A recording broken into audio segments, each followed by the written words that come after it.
Olá! Hoje a gente vai mergulhar numa história que parece roteiro de filme, a de um dos maiores cientistas da era vitoriana, que resolveu usar todo o seu método e seus instrumentos para investigar um dos assuntos mais polêmicos da época, o espiritismo.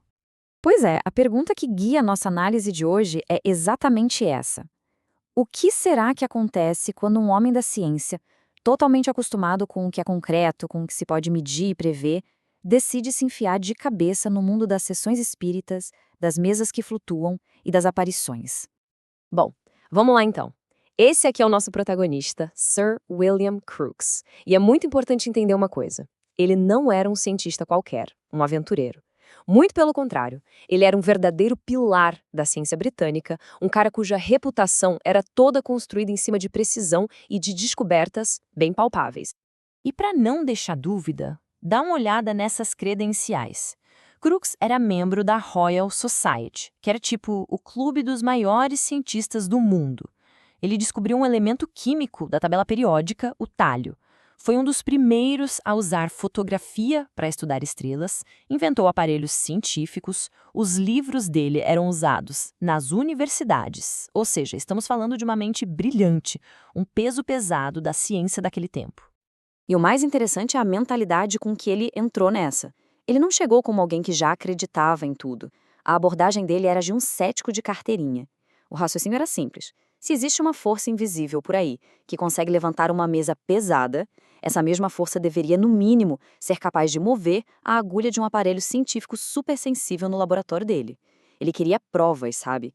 Provas que pudessem ser medidas e registradas.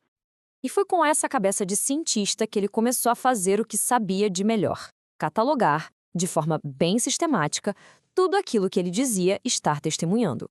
E olha, a lista que ele montou é, para dizer o mínimo, impressionante.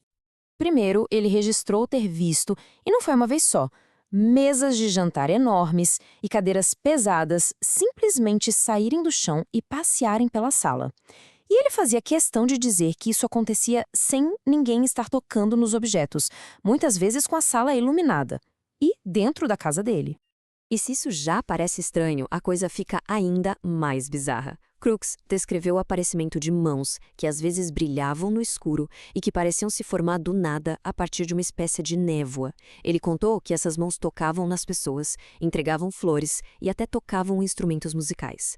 Ele disse que chegou a segurar uma delas e que ela se desfez como um vapor para escapar.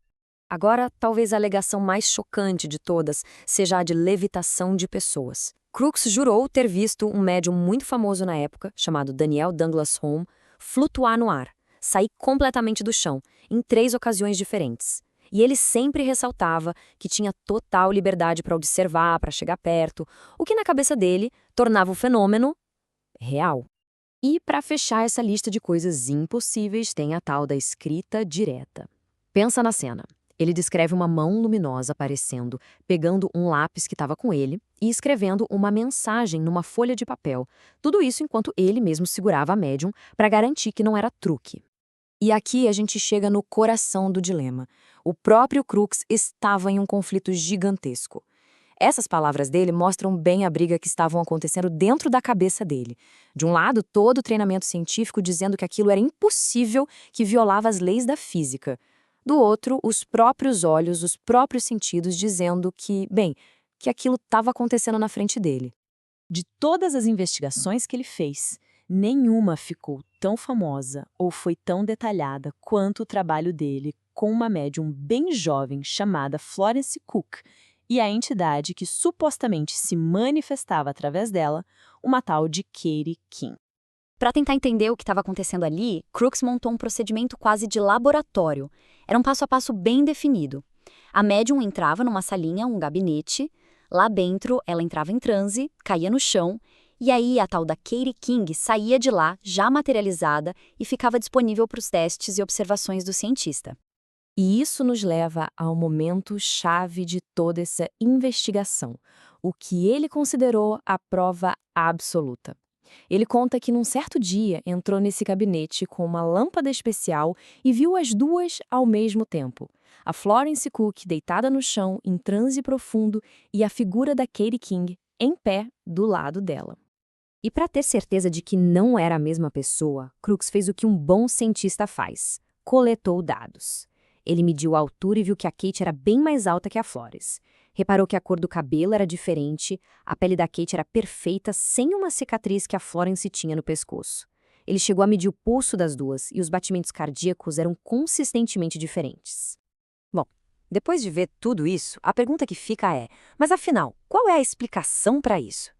E essa era a mesma pergunta que o Crookes e outros cientistas da época estavam se fazendo, tentando achar algum sentido para esses eventos tão desconcertantes.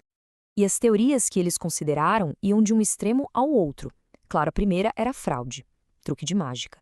Mas ele achava que as condições de controle que ele impunha tornavam isso impossível. Outra era alucinação coletiva.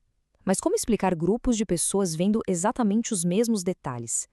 As hipóteses iam desde o subconsciente da médium criando tudo, até demônios, gnomos, fadas e a mais famosa de todas, a intervenção dos espíritos de pessoas que já morreram. No fim das contas, a conclusão que o Crookes propôs foi a existência de uma tal força psíquica. Seria uma espécie de energia desconhecida que sairia de algumas pessoas, os médiums, e que poderia ser usada por alguma inteligência, seja do próprio médium ou de um espírito, para mover objetos, criar formas e tudo mais. Era uma tentativa dele de criar um novo conceito científico para o que ele não conseguia explicar. E é com esse mistério no ar que a gente encerra. A investigação de Sir William Crookes nos deixa com perguntas que ecoam até hoje. Será que um dos cientistas mais brilhantes de sua geração foi enganado por truques bem elaborados? Ou será que ele estava realmente no limiar de uma descoberta revolucionária, uma nova força da natureza que a ciência até hoje não aceita? A verdade continua sendo uma questão em aberto.